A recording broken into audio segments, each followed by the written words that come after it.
ಜೊಯ್ಡಾ ತಾಲೂಕಿನ ಗುಂದದಿಂದ ಕಾನೇರಿ ಹಾಗೂ ಉಳುವಿವರೆಗೆ ಗುಂದ ಅರಣ್ಯ ಇಲಾಖೆ ಮತ್ತು ನಂದಿಗದ್ದ ಗ್ರಾಮ ಪಂಚಾಯತ್ ಸಹಯೋಗದಲ್ಲಿ ಸ್ವಚ್ಛತಾ ಕಾರ್ಯಕ್ರಮ ನಡೆಯಿತು.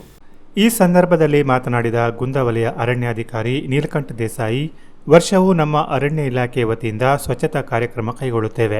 ರಸ್ತೆ ಇಕ್ಕೆಲಗಳಲ್ಲಿ ಬಿದ್ದ ಪ್ಲಾಸ್ಟಿಕ್ ಕಸವನ್ನು ಮುಖ್ಯವಾಗಿ ಸ್ವಚ್ಛ ಮಾಡಲಾಗುತ್ತದೆ. ಪ್ಲಾಸ್ಟಿಕ್ ಕಸದಿಂದ ಕಾಡು ಪ್ರಾಣಿಗಳಿಗೆ ಹಾಗೂ ಸಾಕು ಪ್ರಾಣಿಗಳಿಗೆ ಹಾನಿ ಉಂಟಾಗುತ್ತದೆ. ಪ್ಲಾಸ್ಟಿಕ್ ಕಸದಿಂದ ಅರಣ್ಯಕ್ಕೆ ಹಾನಿ ಉಂಟಾಗುತ್ತದೆ.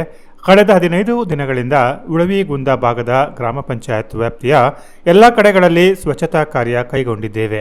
ಸ್ಥಳೀಯ ಶಾಲೆ ಮಕ್ಕಳಿಗೆ ಸ್ವಚ್ಛತೆ ಬಗ್ಗೆ ಅರಿವು ಮೂಡಿಸಲು ಎಲ್ಲ ಶಾಲೆಗಳಿಗೆ ತೆರಳಿ ಸ್ವಚ್ಛತೆ ಬಗ್ಗೆ ತಿಳಿಸಿದ್ದೇವೆ ಹಾಗೂ ಸ್ಥಳೀಯ ಗ್ರಾಮ ಪಂಚಾಯತ್ದವರು ಸಹಕಾರ ನೀಡಿದ್ದಕ್ಕೆ ಧನ್ಯವಾದಗಳು ಎಂದರು. ನಂದಿಗದ್ದ ಗ್ರಾಮ ಪಂಚಾಯತ್ ಅಧ್ಯಕ್ಷ ಅರುಣ್ ದೇಸಾಯಿ ಮಾತನಾಡಿ, ನಮ್ಮ ಸುತ್ತಮುತ್ತಲಿನ ಪರಿಸರವನ್ನು ನಾವು ಎಂದಿಗೂ ಸ್ವಚ್ಛವಾಗಿ ಇಟ್ಟುಕೊಳ್ಳಬೇಕು. ಪ್ಲಾಸ್ಟಿಕ್ ಕಸಗಳನ್ನು ಎಲ್ಲೆಂದರಲ್ಲಿ ಹಾಕಬಾರದು. ನಮ್ಮ ಗ್ರಾಮ ಪಂಚಾಯತ್ ವತಿಯಿಂದ ಕಸ ವಿಲೇವಾರಿ ಘಟಕಕ್ಕೆ ಎಲ್ಲ ಕಸಗಳನ್ನು ಎಸೆಯಲಾಗುತ್ತದೆ. ಎಲ್ಲರೂ ಸ್ವಚ್ಛತೆಯನ್ನು ಕಾಪಾಡಿ ಎಂದರು.